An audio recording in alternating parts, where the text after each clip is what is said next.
माँ, मैं भी तो पिता बना हूँ। बच्चा रोने लगा तो मैं क्या करता। बहू, मैं नीचे बिस्तर लगाकर सो जाती हूँ।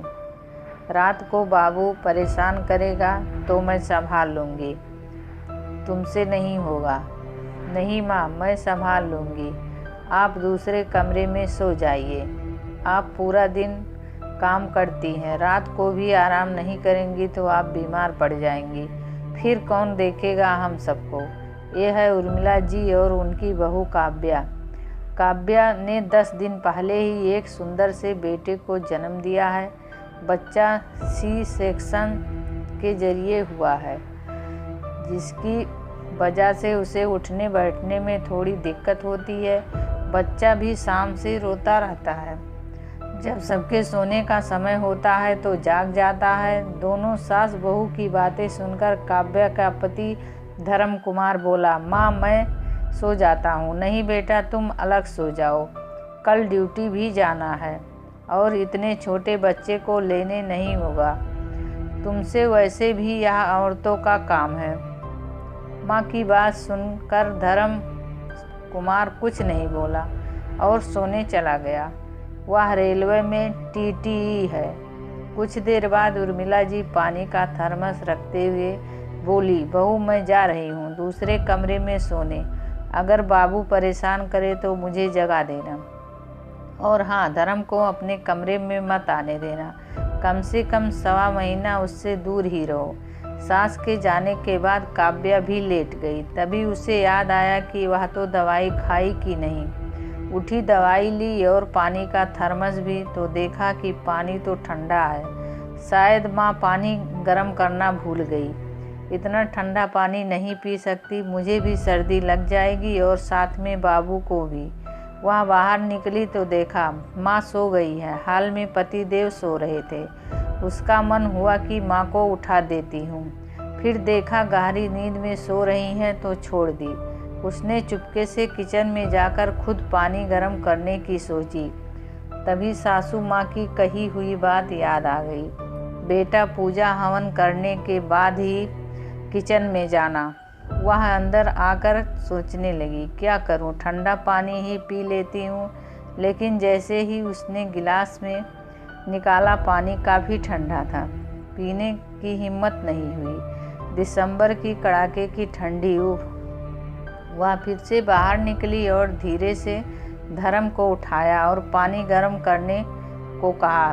धर्म पानी लेकर आया तो वो भी बेड पर जाकर बैठ गया और बच्चे को निहारने लगा। कितना सुंदर बेटा है, बिल्कुल मेरे ऊपर गया है। काव्या बोली, नहीं मेरे ऊपर गया है। दोनों के तेरे मेरे के चक्कर में बच्चा उठ गया। काव्या जब बच्चे को गोद में लेने लगी तो धर्म ने उसे मना कर दिया और अपनी गोद में ले लिया। काव्या लेट गई और दोनों बातें करने लगे। तभी बच्चे ने पार्टी कर दिया तो धर्म साफ करने लगा। कुछ ही देर बाद माँ भी आ गई। वहाँ धर्म को देख नाराज हो गई और कहने लगी, अब समझ में आया, तुम मुझे दूसरे कमरे में सोने क्यों कहा।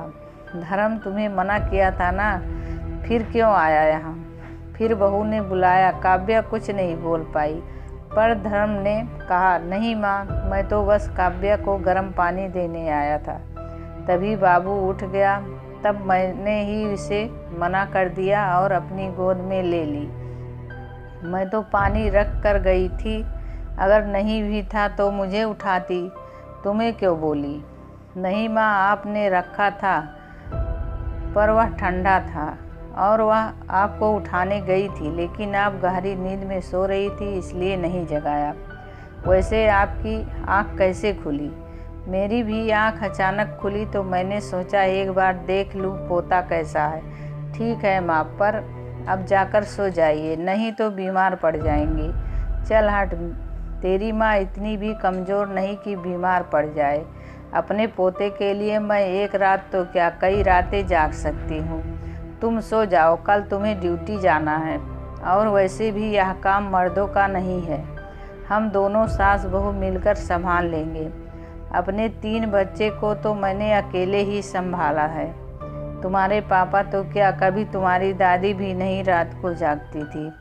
धर्म बोला, माँ आप जिस लिए मना कर रही हैं इस रूप में आने से वह मैं समझ गया, पर क्या ज़रूरी है माँ जो आपके साथ हुआ वह काव्या के साथ भी हो। उस समय दादी और पापा को समझ नहीं थी कि आपकी मदद करें, लेकिन मैं समझता हूँ। जहाँ तक बात है मर्दों के काम की, तो कोई भी काम बटा नहीं है कि यह औरत का काम है और यह मर्द का। काव्या अपनी जान पर खेलकर आपको दादी और मुझे पापा बनने का सुख दिया। इतना कर्तव्य तो मेरा भी बनता है कि जितना हो सके उसकी मदद करूं। आखिर मैं भी तो पिता बना हूं। रही बात ड्यूटी की, तो मैंने छुट्टी की अर्जी डाल दी है। इतना सुनते ही उर्मिला जी चुप हो गई। धर्म ने कहा, माँ आप मेरी बातों का बुरा मान गई क्या? माफ़ करिए, मेरा इरादा आपको दुख पहुँचाने का नहीं था। माँ ने कहा, नहीं बेटा, मैं तो बस इतना सोच रही थी कि मेरा बेटा इतना समझदार कब से हो गया। धर्म बोला, आखिर किसका बेटा हूँ? और तीनों हंस पड़े। दोस्तों, अगर आपको मेरी कहानी अच्छी लगे तो प्लीज़ लाइक, कमेंट और मुझे फॉलो ज़रूर करें। धन्यवाद।